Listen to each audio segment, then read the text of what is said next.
when Samuel and his father left Mr. Snow's tie-up, each carrying a tin lantern. The clouds weighed down the sky, and Samuel wondered if the blowing trees would bend over beneath all that gray. "Is our trading done?" Samuel asked. Papa looked up at the dark sky. "The storm may hold off yet," he said. "We'll stop to see the Perrys." The first flakes of snow began to fall. Samuel put out his tongue and tried to catch them. "Keep up," said Papa. "It's a long road on a short day," said Samuel. They turned onto Stone Hill Road and up to the Perry's house. In the dark of the barn, Mr. Perry was threshing beans with his son, Georgie. "Welcome, Jonathan," said Mr. Perry. "I haven't seen a soul come up this road for a week or more, and none with 10 lanterns. He leaned against his flail. "From Frank Snow," said Papa. "Good as new." Samuel held his lantern up for Mr. Perry to see. "We have kittens in the farther stall," said Georgie. Papa nodded, and Samuel ran to find them. They were all black as night and hard to see in the shadows, so Samuel and Georgie knelt down, and Samuel held out his hand. But the kittens arched their backs and hissed, and ran against the back of the stall. All the kittens except one, who had a little bit of white around his nose. He tottered toward Samuel and leaned his head against his fingers. They didn't have long to play. Samuel's father called before he had even held the white-nosed kitten. Papa was still standing with Mr. Perry by the threshed beans, but he wasn't holding the 2 tin lanterns. Those were hanging from a beam. A bright candle was shining in each one, and the barn wasn't so dark anymore. They walked together to the Perry's house, and in the kitchen Mrs. Perry handed Samuel a warm sugared doughnut. "Next time you'll come for a longer visit, Jonathan," she said. Papa nodded. "We can play with the kittens," said Georgie.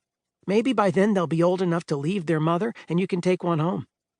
Samuel nodded, and he thought about the kitten with the little bit of white around his nose, and wished again, just a little bit, it wasn't a brown-eyed cow his mother was wanting.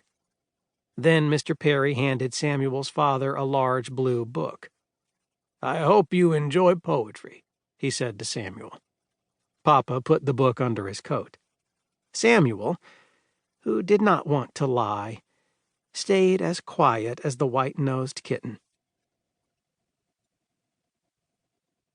4.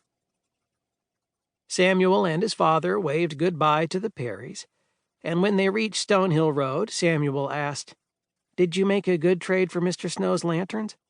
"I did. If we find someone in town interested in a book of British and American poems." He took the book from under his coat. Even under the gray sky, the gilt-edged pages flashed with light. "Will we keep the book if no one wants it?" "Your mother would be a little pleased if we did," said Papa. "But she'd be a little disappointed, too." Samuel tried to match his father's pace as they headed into town.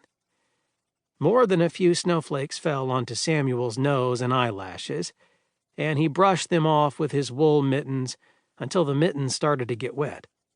It wasn't too long before they came to a tall brick house, the first one in town. "The Widow Mitchell's," said Samuel. Papa and Samuel walked up her porch steps. "If she speaks to you, Samuel, you know how to be polite." Samuel nodded. He could be polite, even if no one he knew had ever been in the Widow Mitchell's house. No one.